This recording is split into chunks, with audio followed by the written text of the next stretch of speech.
Division पढ़ेंगे हम। Division क्या होता है, विभाजन क्या होता है भैया?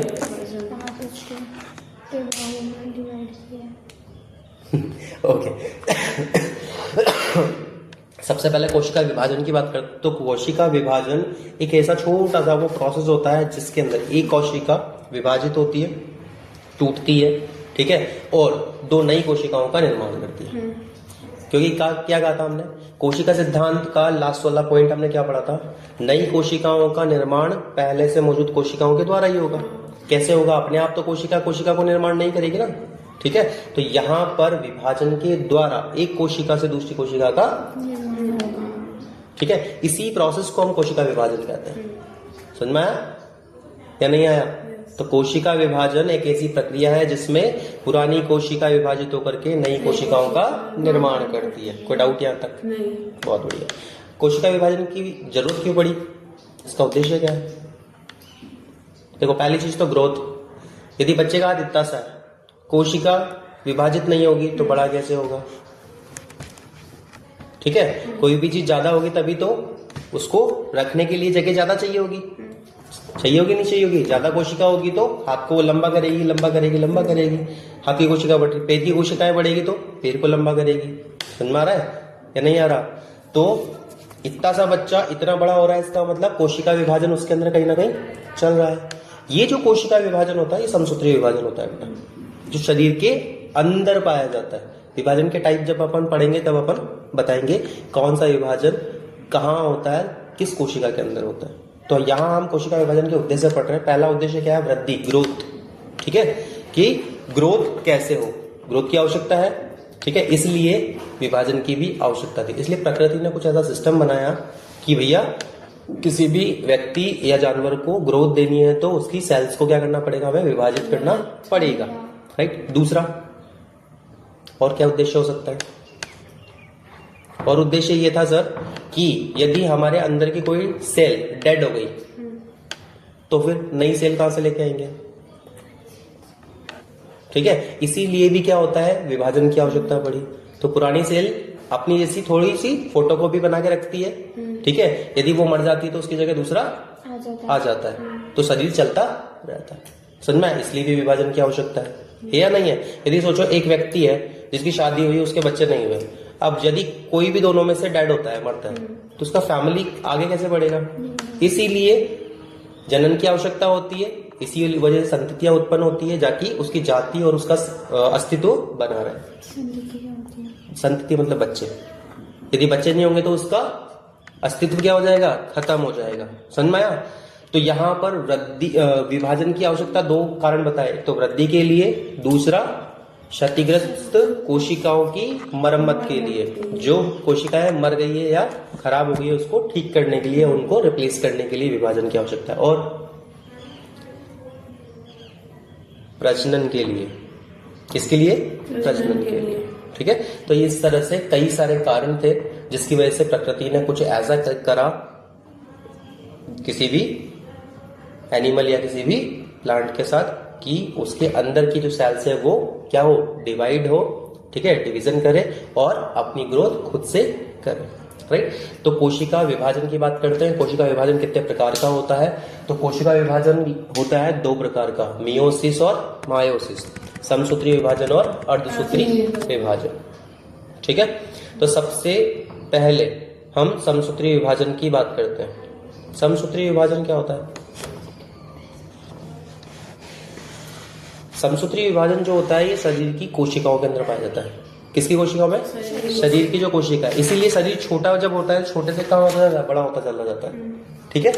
समझ में आया नहीं है? तो शरीर की कोशिकाओं के अंदर जो विभाजन हो रहा है वो समसूत्रीय विभाजन होगा। समसूत्रीय विभाजन के अंदर क्या क्या चीजें होती है, क्या क्या गुण है, प्लस पॉइंट क्या है, उसके एडवांटेज क्या है। समसूत्रीय विभाजन के अंदर बेटा क्या होता है, एक कोशिका से दो कोशिकाओं का निर्माण होता है। कितनी कोशिकाओं का निर्माण होता है? एक कोशिका से दो कोशिकाओं का निर्माण होता है, लेकिन सेम कोशिकाओं का निर्माण होता है, ठीक है। जैसे कि एक पेन से मैं दूसरा पेन बना दूं तो ये पेन और दूसरा पेन क्या होगा, सेम। समझ में आया नहीं आया? तो एक कोशिका से जब दो कोशिकाओं का निर्माण होता है लेकिन उनके गुण कैसे हो, समान। उनके अंदर जो गुणसूत्र है, जो अभी मैंने बताया था डीएनए के अंदर लिखा था ना, कोड लिखे थे, जो गुणसूत्रों की संख्या है वो गुणसूत्रों की संख्या क्या हो जाए, समान, तो वो विभाजन कैसा कहलाता है? समसूत्री विभाजन। कैसा विभाजन? समसूत्री।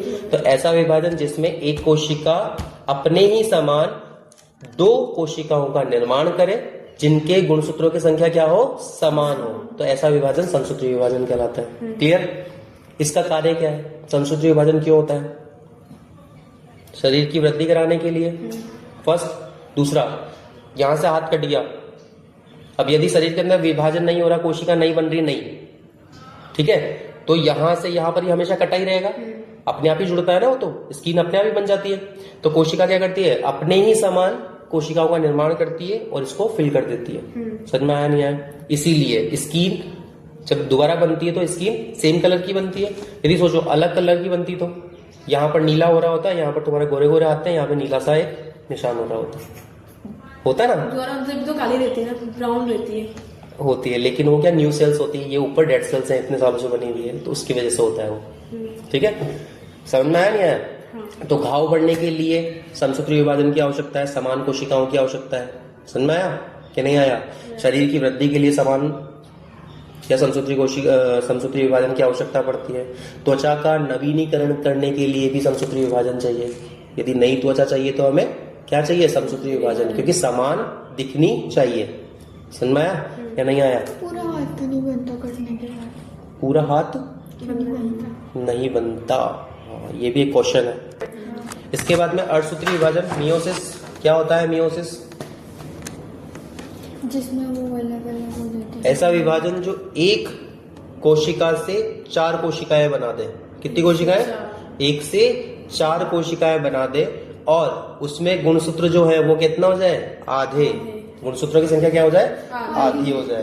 तो ऐसा विभाजन क्या कहलाता है बेटा? अर्धसूत्री विभाजन। ठीक है, इसकी आवश्यकता क्यों पड़ती है? इसके कार्य क्या है? शुक्राणु अंडाणुओं का निर्माण करने के लिए अर्धसूत्री विभाजन की आवश्यकता पड़ती है। ठीक है, आनुवांशिक विविधता लाने के लिए अर्धसूत्री विभाजन की आवश्यकता होती है। अब ये आनुवांशिक विविधता क्या नारायण है? आनुवंशिक विविधता, यदि समसूत्री विभाजन होता तो क्या होती? समान कोशिका, तो जो पेरेंट्स जैसे दिख रहे हैं वैसे ही उनके बच्चे भी दिखते हैं, तो पूरी दुनिया एक जैसी नहीं दिखने लग जाती। उसका पूरा परिवार, बच्चे में, माँ में, उसके बेटे में, उसके पिताजी में कोई अंतर ही नहीं होता। होता नहीं होता, तो फिर पहचानते कैसे उसको? तो विविधता लाने के लिए किस चीज की आवश्यकता थी? अर्धसूत्री विभाजन की। ठीक है, मेल था, मेल के 46 जोड़ी, 46 गुणसूत्र जो होते हैं उनको 2 हिस्सों में डिवाइड किया गया। ऐसे ही माँ के या मादा के, फीमेल के 46 गुणसूत्रों को अलग 2 हिस्सों में डिवाइड किया गया। आधा मेल से लिया, आधा फीमेल से लिया। तो दोनों के कैरेक्टर मिले। दोनों के जब कैरेक्टर मिलेंगे तो एक नया कैरेक्टर सामने आएगा। तो पहले कौन सा विभाजन हुआ? अर्धसूत्री। यानी एक से क्या किया हमने? 2 अलग अलग हिस्से किए। समझ में आया नहीं आया? तो अर्धसूत्री विभाजन में गुणसूत्रों की संख्या क्या हो जाती है बेटा? आधी हो जाती है, जिससे विविधता उत्पन्न होती है। अब जो नया बच्चा है उसके अंदर एक के ही गुण नहीं है, दोनों के गुण होंगे। राइट? समझ में आया नहीं आया? इस वजह से मियोसिस आवश्यक होता है। डन? यदि हम मुख्य अंतर की बात करें तो क्या क्या अंतर है? देखो, कोशिका की संख्या की बात करें तो मियोसिस में क्या होती है? 1 से 2, जबकि मायोसिस अर्धसूत्री विभाजन में क्या होती है? 1 से 4। गुणसूत्रों की संख्या की बात करें तो गुणसूत्रों की संख्या समसूत्री में क्या होती है? समान। अर्धसूत्री में क्या हो जाती है? आधी। क्या होता है? शरीर की कोशिकाओं के अंदर पाया जाती है। कौन सी? समसूत्री।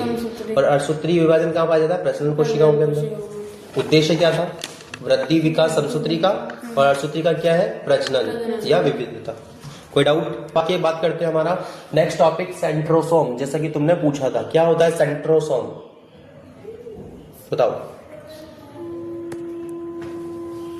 कुछ नहीं होती बेटा, एक धागे जैसी संरचना होती है। क्या होती है? बहुत ही पतले धागे जैसी संरचना होती है जो कोशिका विभाजन के समय बनती है। ठीक है, तो सेंट्रोसोम कोशिका का वह भाग होता है जो कोशिका विभाजन के समय धागे नुमा संरचना का निर्माण करता है। कोशिका विभाजन पढ़ी ना? जब भी विभाजन होगा तो एक धागे नुमा संरचना का निर्माण होता है। इसके साथ साथ विभाजन के साथ साथ उस धागे नुमा संरचना को कहते हैं हम सेंट्रोसोम। समझ में आया नहीं आया? कोई डाउट? धागे नुमा संरचना का काम क्या है? सेंट्रोसोम का क्या काम है? जो विभाजन के बाद हम बोल रहे हैं ना कि गुणसूत्रों की संख्या समान है, आदि है, ठीक है, तो इन गुणसूत्रों को सही जगह तक पहुंचाने का काम करती है ये धागे। ये जो गुणसूत्र है, गुणसूत्रों को एक जगह से दूसरी जगह पर पहुंचाने में, या फिर कहां पर पहुंचाना है एक्चुअल में, तो सही जगह पर गुणसूत्रों को पहुंचाने का काम करता है सेंट्रोसोम। इसलिए विभाजन के समय धागे नुमा संरचना का निर्माण होता है, जिसे सेंट्रोसोम कहते हैं। ये भाई साहब जो विभाजन में गुणसूत्र अलग अलग हो रहे हैं या एक जैसे हैं, उनको सही जगह पर पहुंचाने का काम करते हैं। कोई डाउट? कहां पाए जाते हैं? ये मुख्य रूप से जंतु कोशिका यानी कि एनिमल सेल में पाए जाते हैं, और उसमें भी कहां पर? सामान्यतः केंद्रक के पास में, ठीक है। जंतु कोशिका का जो केंद्रक होता है उसके जस्ट पास में क्या पाया जाता है? हमारा सेंट्रोसोम पाया जाता है। समझ में आया? इसीलिए कोशिका के पार्ट का ये किस्सा पढ़ रहा था आई थिंक ये लोग। कोई डाउट?